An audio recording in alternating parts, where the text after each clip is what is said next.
முருகன் 2 கையில கொடுக்கிறவரோ 4 கையில கொடுக்கிறவரோ 6 கையில கொடுக்கிறவரோ கிடையாது. 12 கையில தரக்கூடியவர்.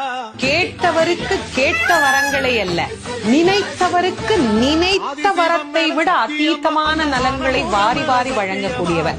அவர் 12 கையில கொடுப்பார், வாங்குறதுக்கு நமக்கு தான் 2 கை பத்தாது.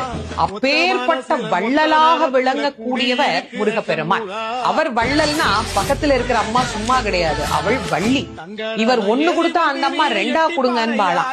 அப்படி கணவனும் மனைவியும் போட்டி போட்டுக்கிட்டு நமக்கு கொடுக்க தயாரா இருக்கிறாங்க. வாங்குவதற்கு நாம் என்ன செய்ய வேண்டும்? அவரை நினைக்கணும். எப்படி நினைக்கணும்?